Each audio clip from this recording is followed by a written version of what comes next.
What is stock notation? Roman scientists use the oxidation state of element in the nomenclature of metal compound.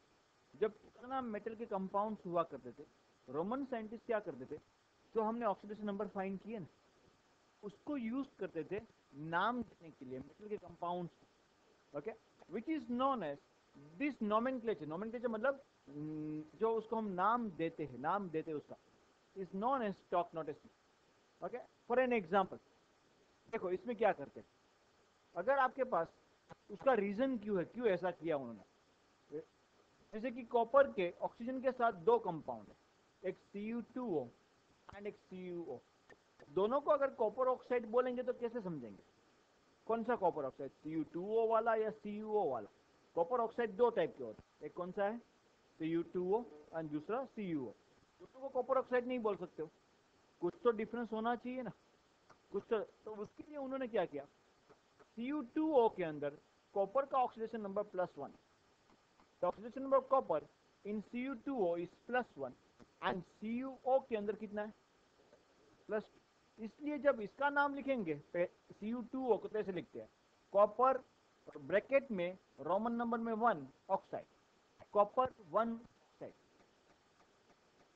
And इसका नाम ऐसे देंगे copper 2 oxide, क्योंकि इसके अंदर कॉपर का ऑक्सीडेशन नंबर कितना है, +2।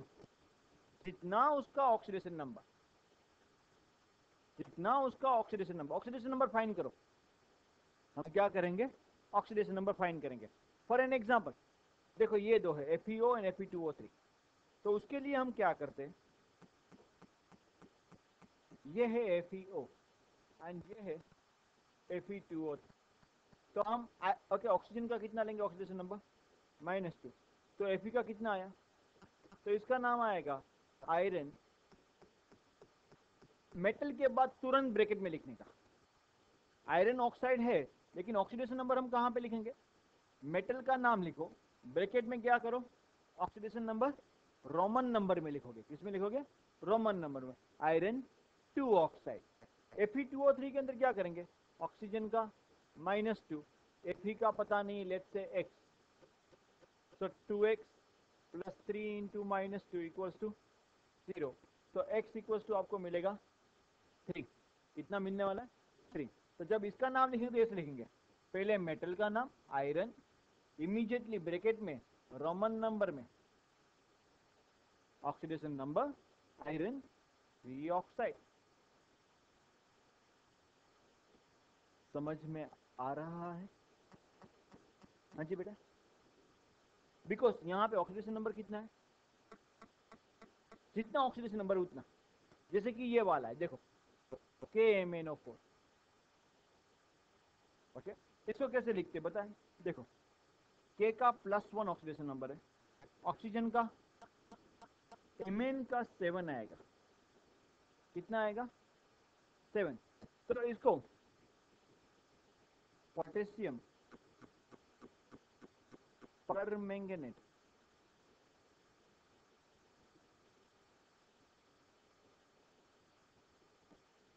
सेवन,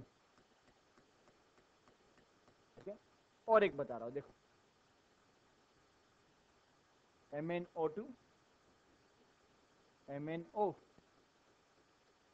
इसमें Mn का आता है +1, इसमें आता है, तो इसको क्या लिखेंगे, मैंगनीज 1 ऑक्साइड, इसमें क्या लिखेंगे, मैंगनीज 2 ऑक्साइड।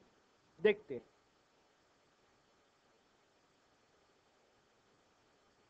जैसे कि यहाँ पे एग्जांपल दिया गया है FeSO4, तो ये है आयरन सल्फेट, क्या है, लेकिन आयरन का ऑक्सीडेशन नंबर कितना है, बिकॉज SO4 का -2 होता है, SO4 का क्या होता है, तो ये क्या मिलेगा आपको, आयरन 2 सल्फेट।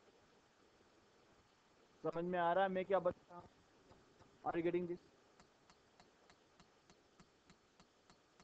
फिर इसके अंदर Fe2SO4 थ्राइस, ये भी आयरन सल्फेट ही है, लेकिन आयरन का ऑक्सीडेशन नंबर इसके अंदर कितना है, तो आप क्या लिखोगे, iron are you following this?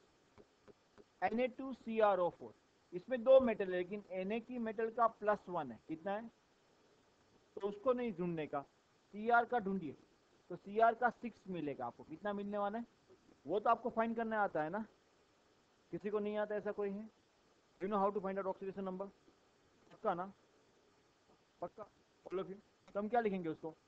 Sodium, और इसका नाम है क्रोमेट। CrO4 को क्या बोलते हैं?